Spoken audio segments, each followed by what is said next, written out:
Om Namo Bhagavate Vasudevaya.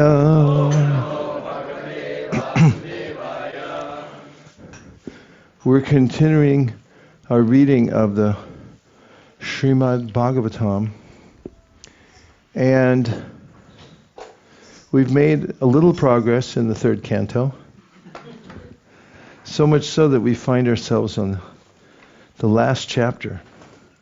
Miraculous, isn't it? It's the power of consistency. And I was discussing with Bhanabhata Prabhu earlier about the statement we read in the purport in which Prabhupada talked about the 5 pillar activities of devotional service, one of which was having an undisturbed environment in which to perform devotional service. And such environments have to be engineered. They don't happen by chance. One has to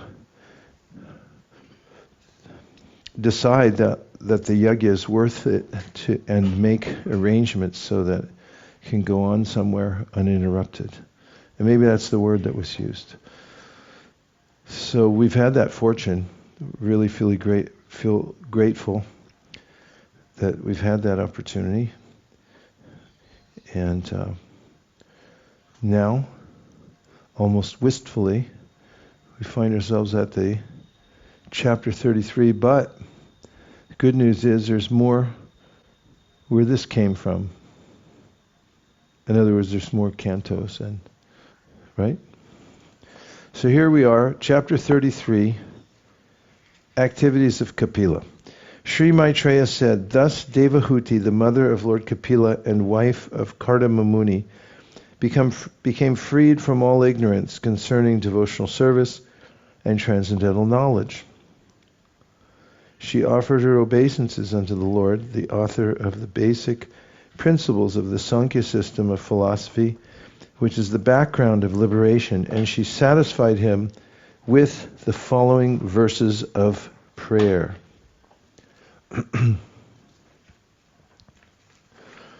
Purport. The system of philosophy enunciated by Lord Kapila before his mother is the background for situation on the spiritual platform. The specific significance of this system of philosophy is stated herein as Siddhi Bhumim. It is the background of salvation. People who are suffering in this material world because they are conditioned by the material energy can easily get freedom from the clutches of matter by understanding the Sankhya philosophy enunciated by Lord Kapila. By this system of philosophy, one can immediately become free, even though one is situated in this material world. That stage is called Jivan Mukti. This means that one is liberated even though one stays with his material body. That happened for Devahuti, the mother of Lord Kapila, and she therefore satisfied the Lord by offering her prayers. Anyone who understands the basic principle of Sankhya philosophy is elevated in devotional service and becomes fully Krishna conscious or liberated even within this material world. Devahuti said, Brahma is said to be unborn because he takes birth from the lotus flower which grows from your abdomen while you lie in the ocean at the bottom of the universe. But even Brahma simply meditated upon you, whose body is the source of unlimited universes. Purport. Brahma is also named Aja, he who is unborn. Whenever we think of someone's birth, there must be a material father and mother, and thus one is born. But Brahma, being the first living creature within this universe, was born directly from the body of the Supreme Personality of Godhead, who is known as Garbhodakshaya Vishnu, the Vishnu form lying down in the ocean at the bottom of the universe. Devahuti wanted to impress upon the Lord that when Brahma wants to see him, he has to meditate upon him. You are the seed of all creation, she said.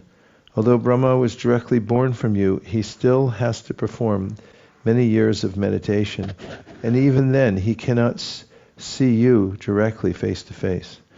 Your body is lying within the vast water at the bottom of the universe, and thus you are known as Garbhodakshai Vishnu. The nature of the Lord's gigantic body is also explained in this verse. That body is transcendental, untouched by matter. Since the material manifestation has come from his body therefore existed before the material creation. The conclusion is that the transcendental body of Vishnu is not made of material elements. The body of Vishnu is the source of all other living entities, as well as the material nature, which is also supposed to be the energy of that Supreme Personality of Godhead. Devahuti said, "You are the background of the material manifestation and all created energy. Therefore, you're delivering me from the clutches of Maya by explaining the system of Sankhya philosophy is not so astonishing. But your being born from my abdomen is certainly wonderful, because although you are the source of all creation, you have so kindly taken birth as my child. That is most wonderful. Your body is the source of all the universe, and still you put your body within the abdomen of a common woman like me. To me, that is most astonishing. My dear Lord, although personally you have nothing to do, you have distributed your energies in the interactions of the material modes of nature, and for that reason the creation, maintenance, and dissolution of the cosmic manifestation takes place. My dear Lord, although personally you have nothing to do, you have distributed your energies in the interactions of the material modes of nature, and for that reason the creation, maintenance, and dissolution of the cosmic manifestation take place. My dear Lord, you are self-determined, and you are the Supreme Personality of Godhead for all living entities. For them you created this material manifestation, and although you are one, your diverse energies can act multifariously. This is inconceivable to us. Purport: the statement made in this verse by Devahuti that the Absolute Truth has many diverse energies, although he personally has nothing to do, as confirmed in the Upanishads. There is no one greater than him or on an equal level with him, and everything is completely done by his energy, as if by nature. It is understood herein, therefore, that although the modes of material nature are entrusted to different manifestations like Brahma, Vishnu, and Shiva, each of whom is particularly invested with different kinds of power, the Supreme Lord is completely aloof from such activities. Devahuti is saying, although you personally are not doing anything, your determination is absolute. There is no question of your fulfilling your will with the help of anyone else besides yourself. You are, in the end, the Supreme Soul and the Supreme Controller. Your will, therefore, cannot be checked by anyone else. The Supreme Lord can check others' plans. As it is said, man proposes and God disposes. But when the Supreme Personality of Godhead proposes, that desire is under no one else's control. He is absolute. We are ultimately dependent on him to fulfill our desires, but we cannot say that God's desires are also dependent. That is his inconceivable power. That which may be inconceivable for ordinary living entities is easily done by him. And in spite of his being unlimited, he has subjected himself to being known from the authoritative scriptures like the Vedic literatures. As it is said, Shabda Mulatvat. He can be known through the Shabda Brahma, or Vedic literature. Why is the creation made? Since the Lord is the Supreme Personality of Godhead for all living entities, he created this material manifestation for those living entities who want to enjoy or lord it over material nature. As the Supreme Godhead, he arranges to fulfill their various desires. It is confirmed also in the Vedas, Eko Bahunam Yovidhati Kaman. The Supreme One supplies the necessities of the many living entities. The Supreme One supplies the necessities of the many living entities. There is no limit to the demands of the different kinds of living entities. And the Supreme One, the Supreme Personality of Godhead, alone maintains them and supplies them by his inconceivable energy. As the Supreme Personality of Godhead, you have taken birth from my abdomen. O my Lord, how is that possible for the Supreme One who has in his belly all the cosmic manifestation? The answer is that it is possible, for at the end of the millennium you lie down on a leaf of a banyan tree, and just like a small baby, you lick the toe of your lotus feet. At the time of dissolution, the Lord sometimes appears as a small baby, lying on a leaf of a banyan tree, floating on the devastating water. Therefore, Devahuti suggests, your lying down within the abdomen of a common woman like me is not so astonishing. You can lie down on the leaf of a banyan tree and float on the water of devastation as a small baby. It is not very wonderful, therefore, that you can lie down in the abdomen of my body. You teach us that those who are very fond of children within this material world and who therefore enter into marriage to enjoy family life with children can also have the Supreme Personality of Godhead as their child. And the most wonderful thing is that the Lord himself licks his toe. Since all the great sages and devotees apply all energy and all activities in the service of the lotus feet of the Lord, there must be some transcendental pleasure in the toes of his lotus feet. The Lord licks his toe to taste the nectar for which the devotees always aspire. Sometimes the Supreme Personality of Godhead himself wonders how much transcendental pleasure is within himself. And in order to taste his own potency, he sometimes takes the position of tasting himself. Lord Chaitanya is Krishna himself, but he appears as a devotee to taste the sweetness of the transcendental mellow in himself, which is tasted by Srimati Radharani, the greatest of all devotees. 5. My dear Lord, you have assumed this body in order to diminish the sinful activities of the fallen and to enrich their knowledge in devotion and liberation. Since these sinful people are dependent on your direction, by your own will you assume incarnations as a boar and as other forms.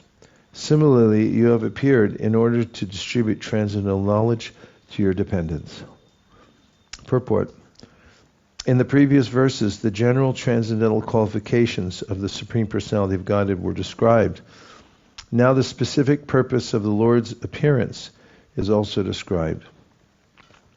By his different energies, he bestows different kinds of bodies upon the living entities, who are conditioned by their propensity to lord it over material nature. But in due course of time, these living entities become so degraded that they need enlightenment.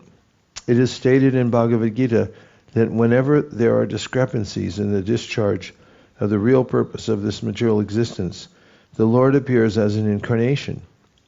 The Lord's form as Kapila directs the fallen souls and enriches them with knowledge and devotion so that they may go back to Godhead.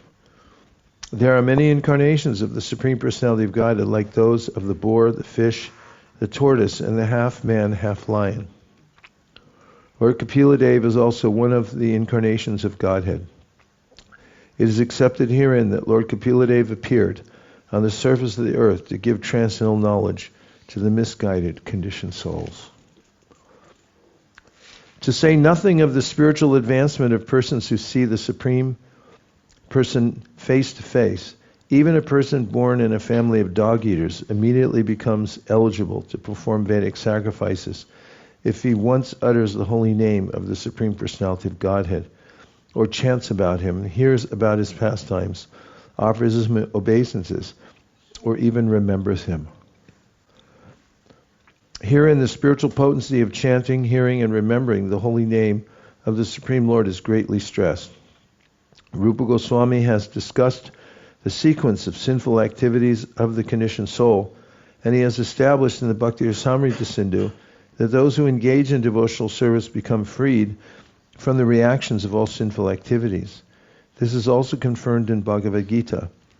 The Lord says that he takes charge of one who surrenders unto him, and he makes him immune to all reactions to sinful activities. If by chanting the holy name of the Supreme Personality of Godhead, one becomes so swiftly cleared of all reactions to sinful activities, then what is to be said of those persons who see him face to face? Another consideration here is that persons who are purified by the process of chanting and hearing become immediately eligible to perform Vedic sacrifices. Generally, only a person who is born in a family of Brahmanas, who has been reformed by the 10 kinds of purificatory processes, and who is learned in Vedic literature, is allowed to perform the Vedic sacrifices. But here the word sadhya, immediately, is used. And Sridhar Swami also remarks that one can immediately become eligible to perform Vedic sacrifices. A person born in a family of the low caste, which is accustomed to eat dogs, is so positioned due to his past sinful activities. But by chanting or hearing once in pureness, or in an offenseless manner, he is immediately relieved of the sinful reaction. Not only is he relieved of the sinful reaction, but he immediately achieves the result of all purificatory processes. Taking birth in the family of a Brahmana is certainly due to pious activities in one's past life, but still a child who is born in a family of a Brahmana depends for his further reformation upon initiation into acceptance of a sacred thread and many other reformatory processes. But a person who chants the holy name of the Lord, even if born in a family of chandalas, dog eaters, does not need reformation. Simply by chanting Hare Kṛṣṇa, he immediately becomes purified and becomes as good as the most learned Brahmana. Sridhar Swami especially remarks in this connection, Anena pujatvam lakshite.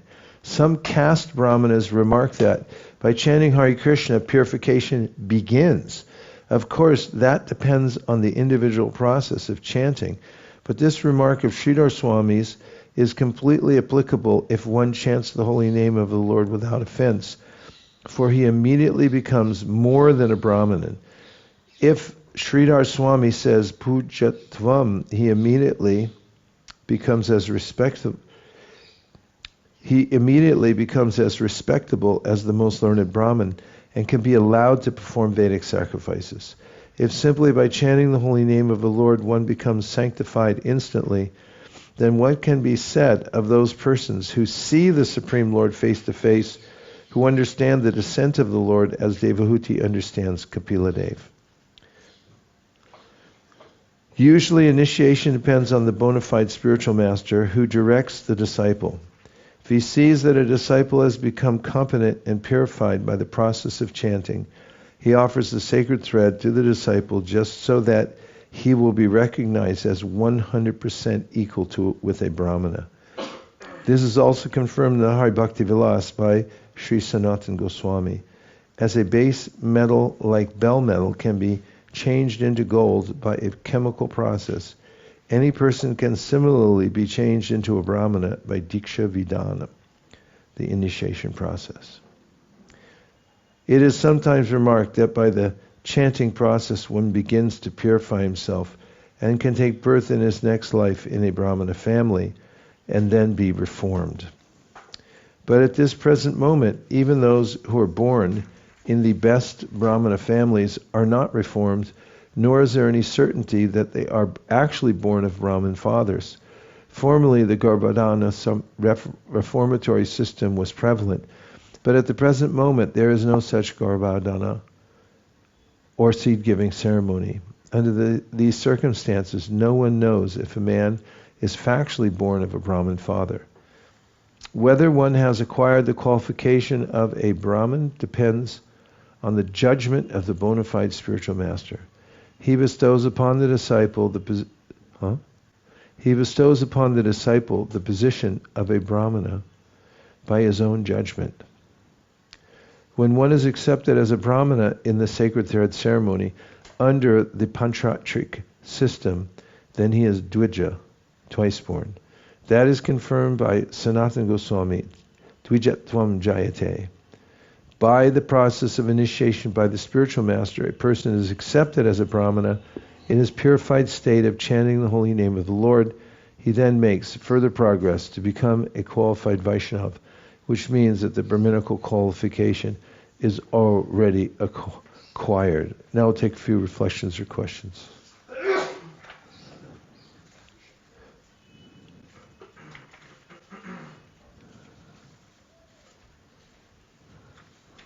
Yes. Devavrata Prabhu.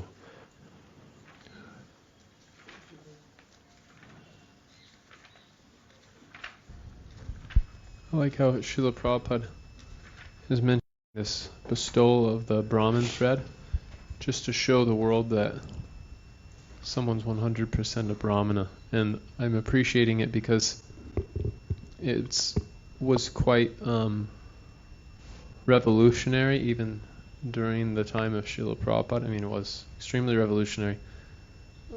But it wasn't really initiated until Bhaktisiddhanta Saraswati. So in one sense, it's a direct homage to the mission of his spiritual master in the purport at this bestowal, because most Gaudiya Vaishnavas, they didn't put so much emphasis on the Brahmin thread, but Bhaktisiddhanta Saraswati wanted it to be there in order to send a message to the world that a Vaishnav is as good as and better than a Brahmana. So I was just appreciating the subtlety of Prabhupada's writing, that there's many layers to it, and there's things which are specific to the mission of his spiritual master, which he also carried on in a huge way in the Western countries.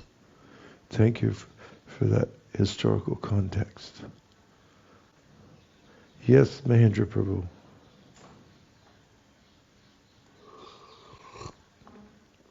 Mahendra Prabhu's having to go search for a microphone. He's got it. Haribo? Okay. It's a question about the last section in practical terms. Srila Prabhupada translated one of the items of a person being qualified to receive instructions in bhakti, which was, what was the Sanskrit? Dvija... No, it was the one who is, Prabhupada translates as hypocrite. Who is waving the flag of Dharma, but he's actually not presenting himself as a devotee. But what's the phrase? Dharma Dvaja. Dharma Dvaji. Dvaji. Yeah. So, and in further also in the purports, Prabhupada stressed that point of one being honest, and we also read before. He quoted that kapata, which is similar the cheating tendency. So we see the acharyas really say that this is some great stumbling block on the path of advancement. And Raghunath Das Goswami says even it's so subtle that you cannot perceive it, so it's most difficult to overcome. Can you identify some of the manifestations in devotees' life of this type of hypocrisy? And how to avoid them? Well, it's best to develop Krishna consciousness in the association of advanced devotees. And one of the symptoms of an advanced devotee is that it's okay to use the they nowadays, I guess. They are reluctant to deal in superficialities. For instance, as Rupa Goswami says, there should be loving exchanges between devotees. Dadati pratigurnati, kuyamakyati prachiti, punkte bojayate chaiva, shadvidam pratilakshanam. There should be these activities of loving exchanges between devotees. It should be genuine. And part of that is cultivating a an atmosphere of straightforwardness and also creating an environment that's safe for the devotees. And I came up with the thought of safe in our own home programs for many years that we had at our house. I guess you would have a home program at your house. And we noticed that it was by invitation only. You had to be on the list in order to come, because we don't have a big house.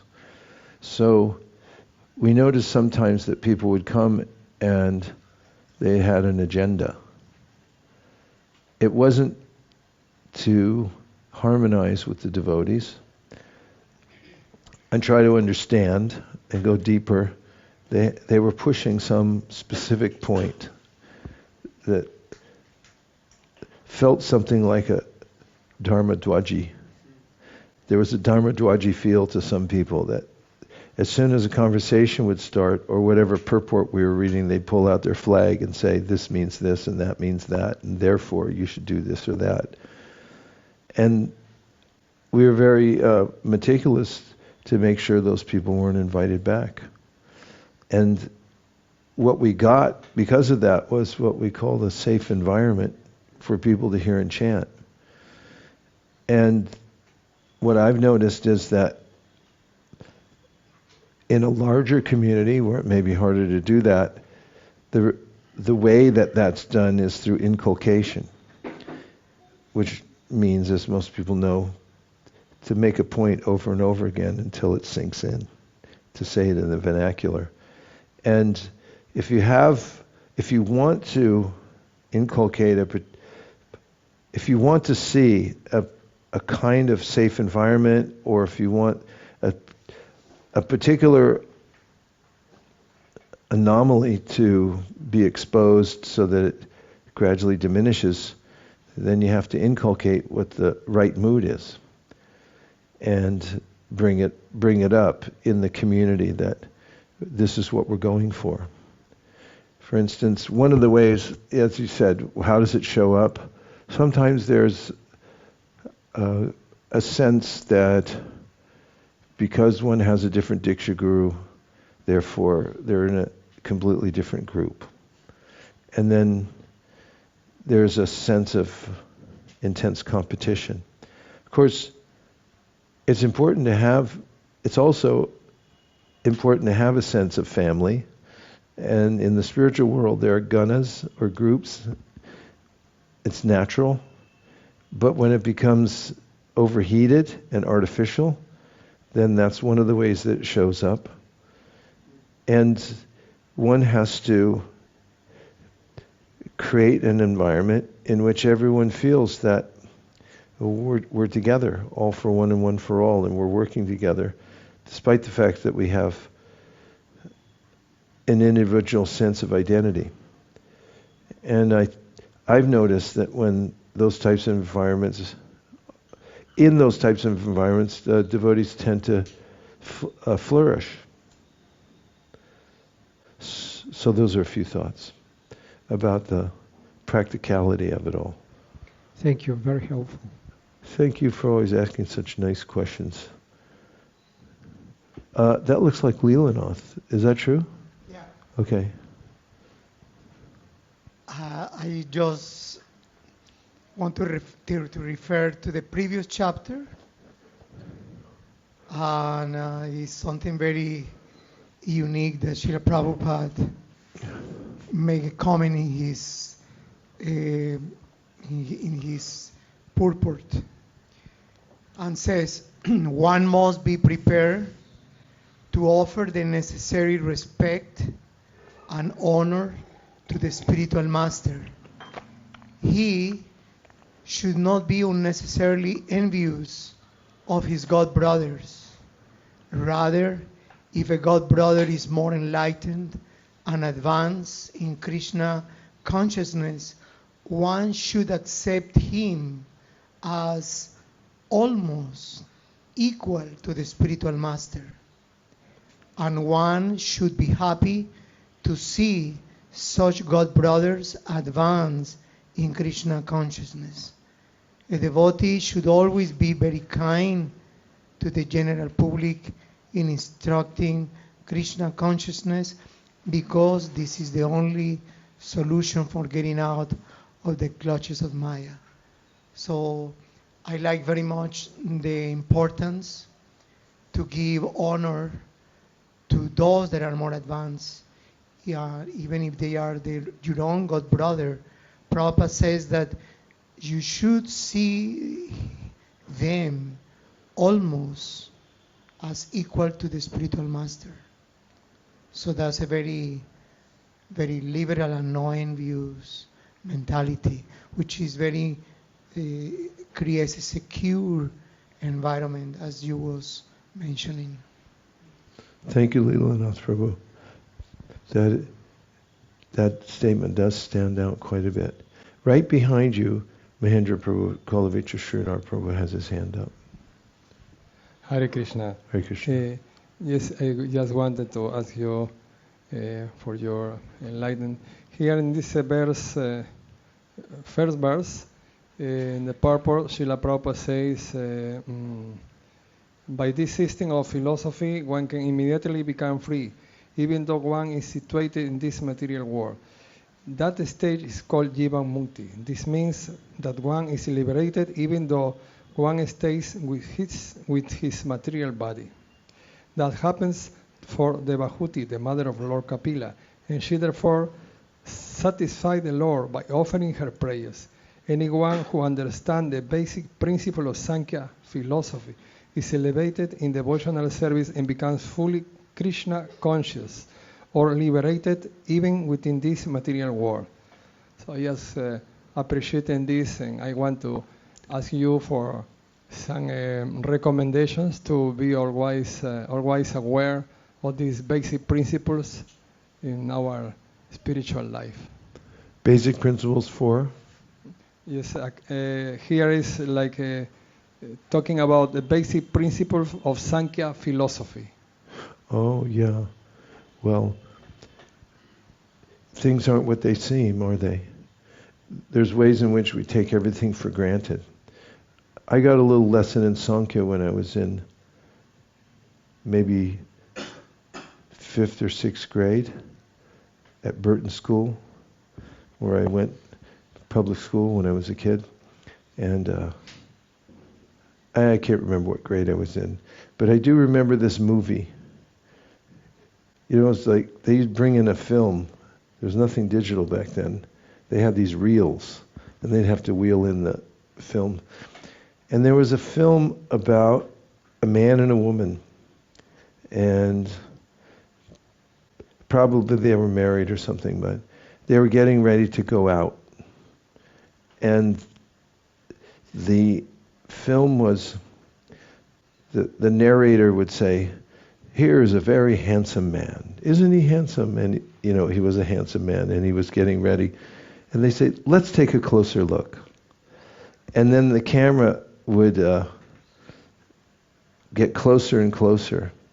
And you say, "Okay, now let's examine his skin." And they would use one of those highly amplified microscopes, and they say, "Now let's look inside the hair follicle for his mustache." And they look in there, and there's little creatures in there. And they're poking their head out, going like, "Hi, I live here." And then same thing with the woman, you know, "Isn't she a beautiful woman?" "Yes." And then like, "Let's get a little closer look," you know, and then there'd be something there. It's like, the kids are like, "Ew." That's Sankhya. In some ways it's, yeah, because there's a way in which everyone looks at the aggregate and they forget about how it's put together. In the material world, everything's reducible. You can just pull it apart, and then it's like, it wasn't what I thought it was. Like, I always wonder how people can have romantic feelings when they're a surgeon. You know, they're cutting people open all the time, and they see the blood and guts, and then how are they attracted to another body after that? So, in some sense, Sankhya helps us to pull everything apart and take a closer look at it. and then say, where does it come from in the first place? To gain this foundational perspective that the world's not what it seems. There's a way that most people just take it for granted. I'm a man, there's a woman, there's this, that, everything. But even in modern physics, there are ways that people's minds are blown by, like, what are you talking about? It's not really solid. Everything's just a vibration. It's always morphing into something else. That's Sankhya-esque also. And so when we question reality, which the old bumper sticker used to say, and try to look at it in its parts, and then analyze, what are we really looking at here? One has a different perspective of the universe, and then when it's theistic Sankhya, and it traces it all back to the creation, that there's this creative substance, and then it gets activated by the time factor, by the modes of material nature, by the glance of the Supreme Personality of God, who impregnates it with the living entities who have an aberrant desire to enjoy the material nature, and it all comes. You never look at the world the same way. And it engenders a sense of appreciation for the world, and more so for the person who created it. And then our part in it too. Like, there's a way in the 13th chapter of the Bhagavad Gita, it's also Sankhya-esque, where Krishna says, Kshetra gnam chapimam vidi sarva kshetrishu bharata Kshetra kshetrajnayor jnanam yatashjnanam matam mama. Suddenly, Krishna's talking in Sankhya terms in the sense that, well, what is this body anyway that you're accepting? It's just a field. And who lives in the field? The kshetrajna, the person who knows the field. So now you've got this perspective that I'm not my body, I'm just living in a field. And then Indriyani paranyahur, Indriya paramanaha, manasastu parabhutir, yo buddhe paratastu sa. When you do that kind of Sankhya experiment, it's like, let's count up the parts that are in the field. And then it looks like it's a completely different view of the world. And it gives us the insight into what's making it all go, which is Krishna. That's my analyzation of Thank you. Sankhya according to your question. Anybody else? Anyone? Okay, so let's take a Guranga stretch, and then we'll do a few more minutes before our Gayatri break.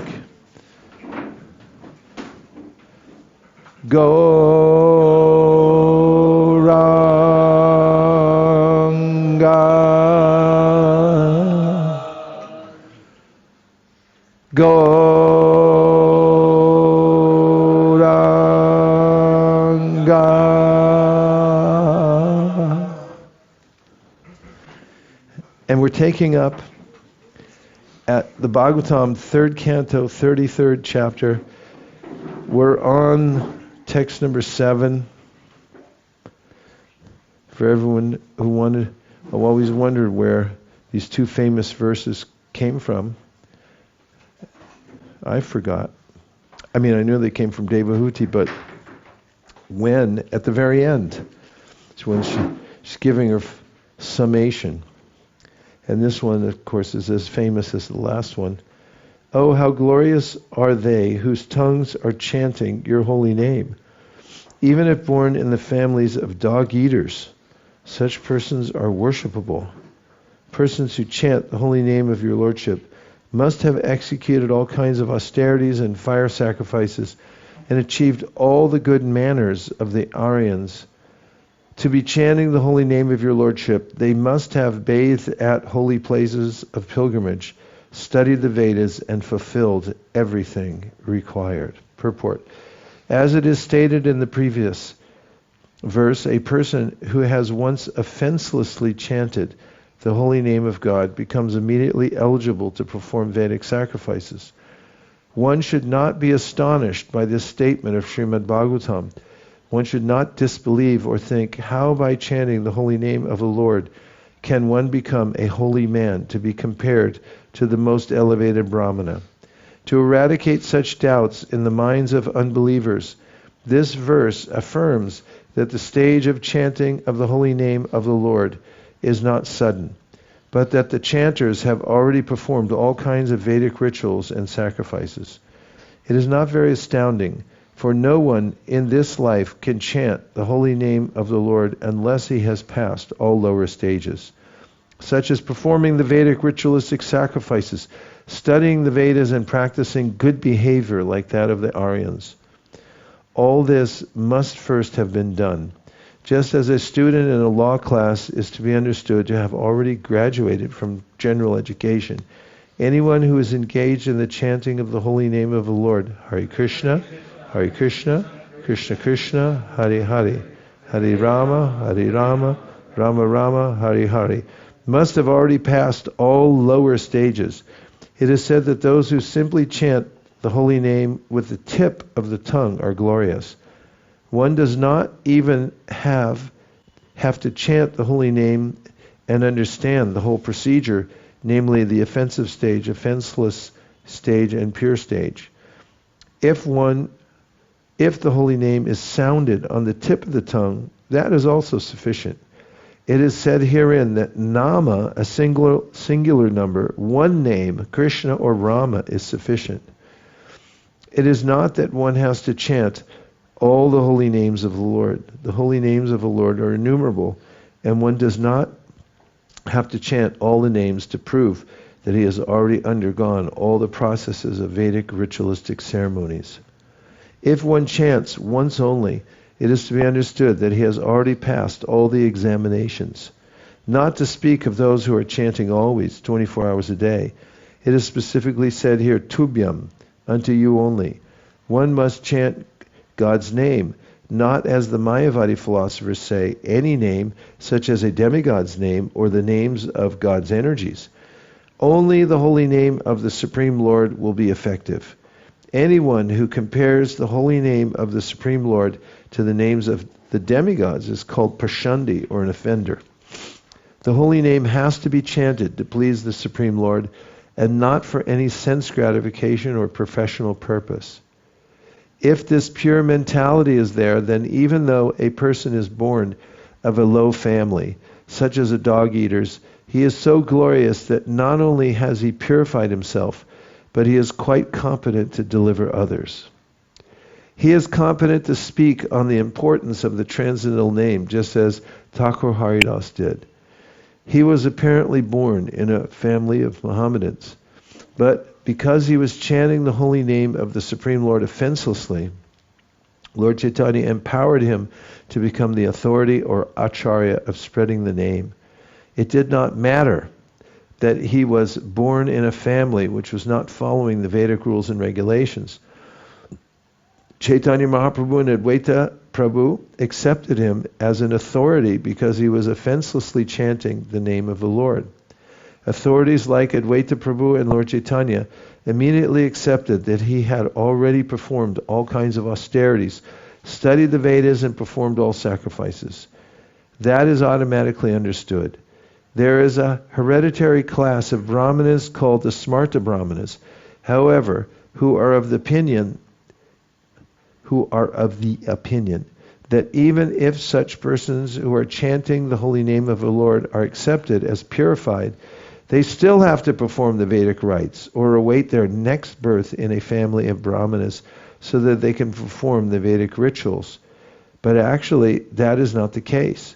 Such a man does not need to wait for the next birth to become purified. He is at once purified. It is understood that he has already performed all sorts of rites. It is the so-called brahmanas who actually have to undergo different kinds of austerities before reaching that point of purification. There are many other Vedic performances which are not described here. All such Vedic rituals have been already performed by the chanters of the holy name. The word juhuvu means that the chanters of the holy name have already performed all kinds of sacrifices. Susnu means that they have already traveled to all the holy places of pilgrimage and taken part in purificatory activities at those places. They are called Arya because they have already finished all these requirements, and therefore they must be among the Āryans, or those who have qualified themselves to become Āryans. Aryan refers to those who are civilized, whose manners are regulated according to the Vedic rituals. Any devotee who is chanting the holy name of the Lord is the best kind of Aryan. Unless one studies the Vedas, one cannot become an Aryan, but it is automatically understood that the chanters have already studied all the Vedic literature. The specific word used here is anuchu, which means that because they have already completed all those recommended acts, they have become qualified to be spiritual masters. The very word grinanti, which is used in this verse, means to be already established in the perfectional stage of ritualistic performances. If one is seated on the bench of a high court and is giving judgment on cases, it means that he has already passed all legal exams and is better than those who are engaged in the study of law or those expecting to study law in the future. In a similar way, persons who are chanting the holy name are transcendental to those who are factually performing the Vedic rituals and those who expect to be qualified. Or in other words, those who are born in families of brahmanas but have not yet undergone the reformatory processes and who therefore expect to study the Vedic rituals and perform the sacrifices in the future. There are many Vedic statements in different places saying that anyone who chants the holy name of the Lord becomes immediately freed from conditional life, and that anyone who hears the holy name of the Lord, even though born of a family of dog-eaters, also becomes liberated from the clutches of material entanglement. And one more verse. I believe, my Lord, that you are Lord Vishnu himself under the name of Kapila, and you are the Supreme Personality of Godhead, the Supreme Brahman. The sages and saints, the saints and sages, being freed from all the disturbances of the senses and mind, meditate upon you. For by your mercy only can one become free from the clutches of the three modes of material nature. At the time of dissolution, all the Vedas are sustained in you only. Purport. Devahuti, the mother of Kapila, instead of prolonging her prayers, summarized that Lord Kapila was none other than Vishnu, and that since she was a woman, it was not possible for her to worship him properly simply by prayer. It was her intention that the Lord be satisfied. The word pratyak is significant. In yoga practice, the 8 divisions are yama, niyama, asana, pranayama, pratyahara, dharana, dhyana, and samadhi. Pratyahara means to wind up the activities of the senses. The level of realization of the Supreme Lord evidenced by Devahuti is possible when one is able to withdraw the senses from material activities. When one is engaged in devotional service, there is no scope for his senses to be engaged otherwise. In such full Krishna consciousness, one can understand the Supreme Lord as he is. And that brings us to the cow break. We'll be back here at 13 minutes after the hour. 13-minute break. 13. Just keep you guessing. Gaur Premanande Hare.